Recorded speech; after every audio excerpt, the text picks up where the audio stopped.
So guys, GST में कुछ amendments आई थी, अब उनको नोटिफाई कर दिया गया। सारी नोटिफिकेशन आपको मिल जाएगी मेरे टेलीग्राम में, link is in description.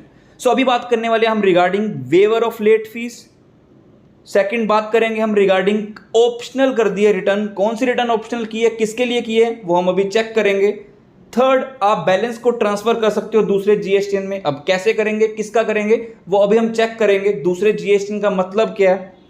Fourth, आपको जो इंटरेस्ट की पेमेंट करनी है उसमें कुछ चेंजेस आए हैं। फाइनेंस एक्ट के सेक्शंस को नोटिफाई कर दिया गया है। रिटर्न की डेट को एक्सटेंड किया है, कौन सी रिटर्न की डेट को एक्सटेंड किया वो भी हम चेक करेंगे। बट उससे पहले गाइस, अगर आप चैनल पे नए हैं तो चैनल को सब्सक्राइब कर लो, बेल बटन को प्रेस कर लो और वीडियो को लाइक करना मत भूलना, बिकॉज आपका एक लाइक गाइस हमें काफी मोटिवेट करता है ऐसे अपडेट शेयर करने में। So let's get started. Video को लाइक अभी कर देना। पहले हम बात कर रहे हैं regarding waiver of late fee. काफ़ी रिक्वेस्ट आ रही थी इसकी, सो फाइनली इसके एक्सटेंशन कर दिए डेट की। नोटिफिकेशन नंबर है 73। It provides waiver of late fee अगर आप जीएसटीआर 4 डिले कर देते हो फाइलिंग में। हम बात कर रहे हैं रिगार्डिंग फाइनेंशियल ईयर 21-22।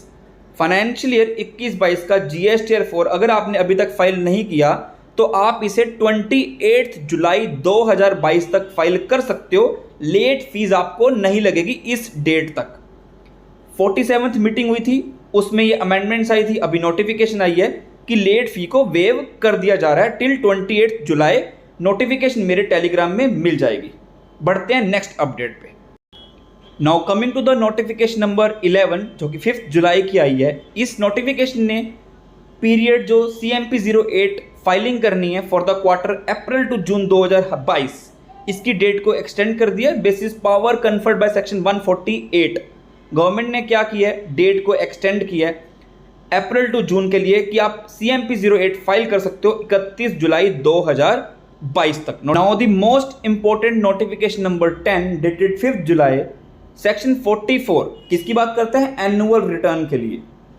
अभी फाइनेंशियल ईयर 21-22 के लिए भी गवर्नमेंट ने कंफर्म कर दिया कि जीएसटीआर 9 हो या 9A हो, आपको नहीं फाइल करनी है अगर आपकी टोटल एग्रीगेट टर्नओवर पूरे साल में अप टू ₹2 करोड़ है।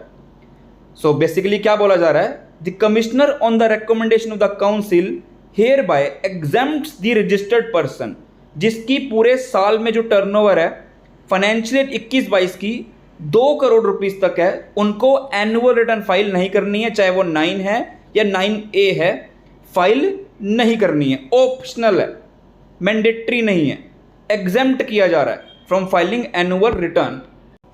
Now coming to the next notification जो फाइनेंस एक्ट के 2 सेक्शंस को नोटिफाई कर रही है, नंबर 110 एंड 111। अब 110 बात करता है section 49 subsection 10 of CGST act and section 50 subsection 3 of CGST act. Notification number आई है 9। बेसिकली सेक्शन 49 सबसेक्शन 10 को अमेंड किया गया है। क्रक्स क्या अमेंडमेंट का क्रक्स है कि फॉर एग्जांपल अगर आप के पास एक पेन है, आपने इस पेन पे 10 GSTN नंबर लिए हुए हैं, तो आपको पता है ये 10 GSTN को हम क्या बोलेंगे, डिस्टिंक्ट पर्सन बोलेंगे।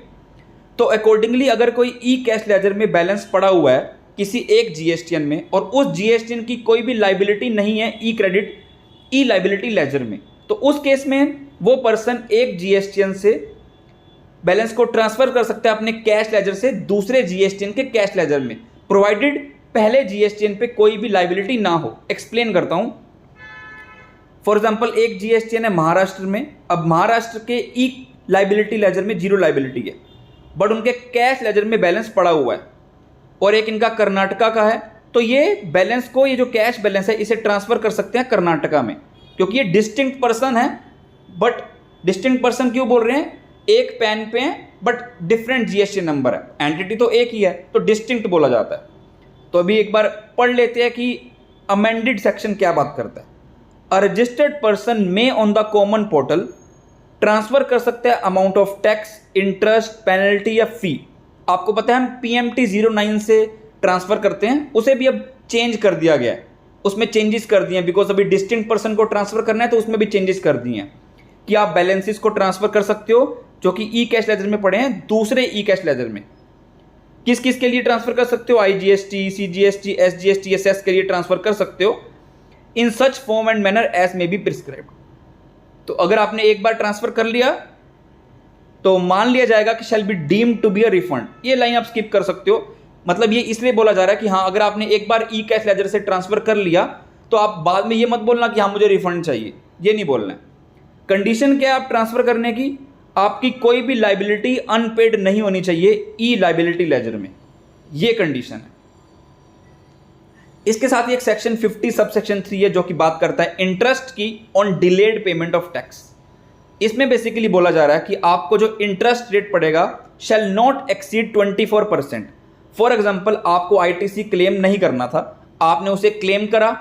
क्लेम कैसे करते हैं, जीएसटी 3B फाइल करते हैं, उस पर हम आईटीसी लिखते हैं तो वो क्लेम हो जाता है, ई क्रेडिट रजिस्टर में आ जाता है। अब आपने अवेल कर लिया, अगर आपने इसे यूज भी कर लिया, तब आपको इंटरेस्ट पड़ जाएगा।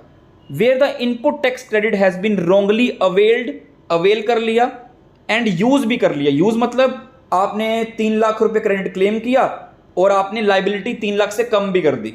अगर लाइबिलिटी 3 लाख से कम कर दी है मतलब यूज कर लिया तो आपको इंटरेस्ट पड़ जाएगा, बट किस रेट में, at such rate not exceeding 24%। ये नोटिफिकेशन आ चुकी है। अब बेसिकली 49 सेक्शन सबसेक्शन 10 क्या बात करता था जो अभी हमने ई कैश लेजर के बारे में देखा।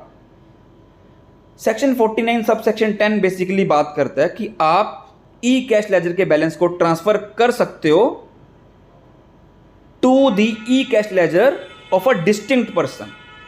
ठीक है, तो इसी के लिए सब रूल 14 में भी चेंजेस किए गए और बोला गया कि ई कैश लेजर में हम क्या लिखेंगे अब, अ रजिस्टर्ड पर्सन, एक पर्सन है, एक एंटिटी है, उसमें 10 जीएसटीएन है, एक जीएसटीएन से वो ट्रांसफर कर सकता है दूसरे ई कैश लेजर में फॉर सेंट्रल टैक्स और integrated tax of a distinct person. मतलब वो रजिस्टर्ड पर्सन, जैसे फॉर एग्जांपल महाराष्ट्र से वो ट्रांसफर करेगा कोई भी अमाउंट टैक्स या इंटरेस्ट या पेनल्टी या फी जो कि उसके ई कैश लेजर में पड़ा हुआ है, वो दूसरे ई कैश लेजर में ट्रांसफर कर सकता है ऑफ ए डिस्टिंक्ट पर्सन। मतलब सेम एंटिटी का है बट डिफरेंट स्टेट का होगा, तो अभी जो डिस्टिंक्ट पर्सन है। अब हम कैसे ट्रांसफर करते हैं, PMT 09 से ट्रांसफर करते हैं, उसमें भी चेंजेस कर दिए हैं फॉर्म में।